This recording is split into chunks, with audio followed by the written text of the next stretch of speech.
Bonjour, bienvenue sur cette vidéo. Donc on se retrouve ici dans le 95, donc c'est une grande maison qu'on a achetée et qu'on a divisée en 8 lots.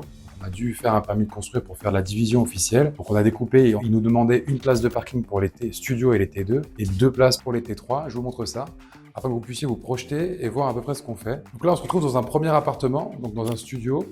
Là il va y avoir sa salle de bain. Donc on est en train de poser le carrelage. On va avoir la cuisine, donc ça va être une cuisine d'1,20 m de large.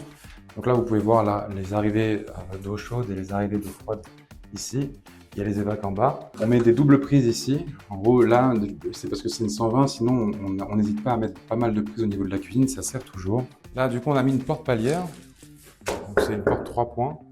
En gros, qu'est-ce qu'on appelle une porte 3 points? C'est quand il y a un point pour fermer ici et pareil en haut. Soit c'est en haut ou en bas, soit il y a 3 points au niveau de la porte ici.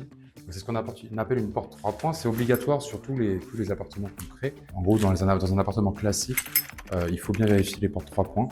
Et s'il n'y a pas un, ça vous permet soit de négocier, puisqu'en fait, c'est beaucoup mieux, surtout aujourd'hui avec à l'ère 2026 où il y a beaucoup de squats, etc. Bien faire attention à ça, ça sécurise. Quand on crée des studios comme ça, en fait, il faut bien penser à mettre des prises partout, parce que c'est au niveau du locataire qui va y vivre. Bien penser à mettre des prises dans chaque coin, bien prévoir là où est-ce qu'on mettra le lit, etc. pour justement penser aux locataires de demain. Là, regardez, hop. Donc on met également des prises RJ45. En fait, c'est parce qu'ici, on va y mettre la télé. Donc comme ça, on va pouvoir brancher directement la télé ici. Et en bas, pareil, c'est pour souvent parce qu'on va mettre le meuble télé et on va y mettre la Wi-Fi ici directement. Hop, on passe au deuxième appartement.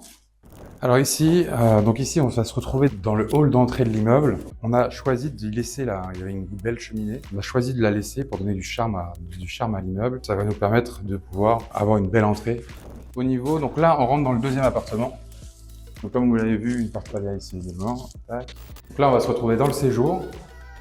Hop, celui-ci, c'est un appartement T3. Donc on va y mettre la cuisine ici. Là, il y a une porte, on va la condamner. Il y aura un couloir, donc on va laisser les rangements. Là, on va avoir la première chambre, donc dans cet appartement T3, donc avec 2 chambres, on y a mis une salle de bain privative par chambre. Donc là, la salle de bain de cette chambre-là, hop, la chambre. Là, ça donne sur un préau, je vais vous montrer juste après. En fait, le préau, là, il y a un portail devant, mais on va l'ouvrir pour donner accès à tous les appartements. Hop, je vais vous montrer la deuxième chambre. Voilà, la deuxième chambre. Là, du coup, on sait qu'on va mettre le lit au milieu. On a mis une prise de chaque côté. Et pareil, la salle de bain. Et là, vous pouvez voir, si vous ne savez pas ce que c'est le moteur VMC qui va alimenter tout l'appartement. Là, il y a une douche, par exemple. On mettra la VMC ici, puisqu'on a la cuisine ici. Hop. Je vais vous montrer, on va commencer par là. Ah. Donc là, actuellement, c'est un entrepôt. Et du coup, ça, ce qu'on va faire, c'est que la porte, là, pour le moment, pendant le chantier, on la laisse ouverte, puisque tout est ouvert. Mais demain, en fait, elle va rester ouverte ou on va complètement l'enlever, on hésite encore. Donc ça va rester ouvert et ça va faire un préau pour un espace commun de l'immeuble. Là, on a les compteurs Linky qu'on a rajoutés. Et voilà. Donc là, on se retrouve dans un studio. Donc la porte palière va se retrouver ici. Et là, il y a sa salle de bain. Là, il va y avoir sa cuisine. On peut le voir avec du coup, le tuyau d'eau chaude et le tuyau d'eau froide. Encore une fois, les prises. Et donc là, pareil. La télé va être sur ce mur-là, donc on met toujours la prise RJ45, hop, la prise ici. Et là, il va avoir une belle hauteur sous plafond, ce qui est bien. Et en fait, l'avantage de celui-ci, c'est qu'il va y avoir un jardin privatif. Donc c'est pour ça qu'on a mis la baie vitrée là. Et là, donc, au niveau du jardin, donc on va lui faire un jardin privatif. On va clôturer ici. Hop, là, ça sera le jardin privatif du voisin. Et lui, il va avoir un carré de jardin ici. Hop, je vous montre le deuxième. Donc pareil, un studio. Il va faire à peu près 20 mètres carrés. Donc là, porte palière comme à côté, la salle de bain qui est ici et l'espace de vie. Pareil, la cuisine. Donc pourquoi on met les cuisines à côté des salles de bain? Si jamais vous posez des questions, c'est par rapport aux arrivées d'eau et aux évacuations. Il faut les mettre au plus près des évacuations qu'on met pour les WC. Donc on passe directement par là. C'est pour ça que les cuisines sont souvent à côté des salles de bain. Là pareil, des prises partout comme vous pouvez le voir. Et donc là, jardin privatif également. Donc lui, il va avoir tout l'angle comme ça. Je vous montre le troisième qui est ici.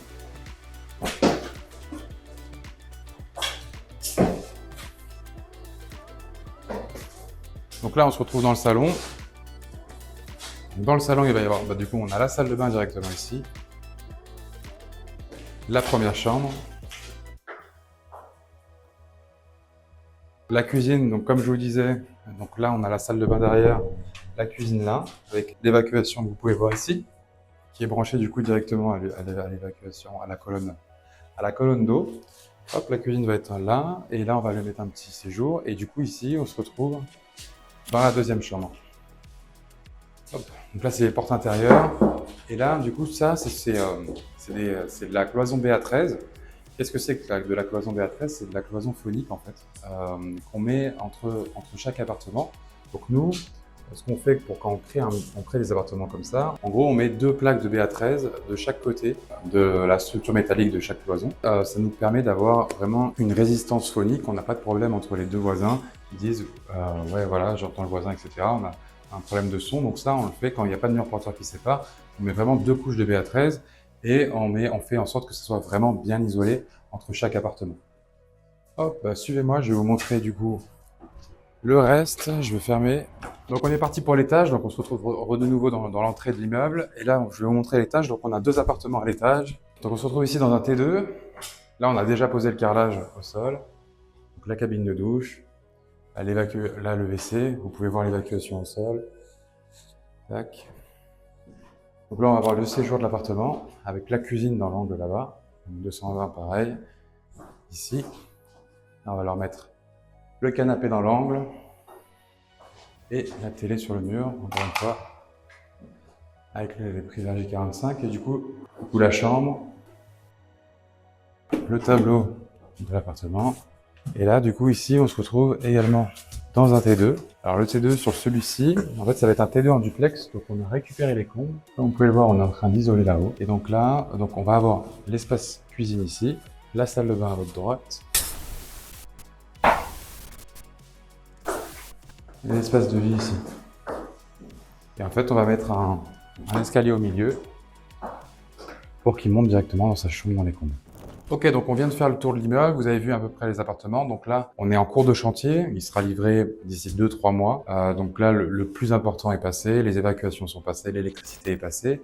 Donc là, vous avez pu voir qu'on a déjà fait l'enduit sur certaines cloisons, et le carrelage commence à être posé dans les salles de bain. Il nous reste 2 à 3 mois avant la livraison. Je vous referai une vidéo à la livraison pour que vous voyez le projet terminé. Mais question pour vous parler de l'emplacement. Donc là, on est dans le 95.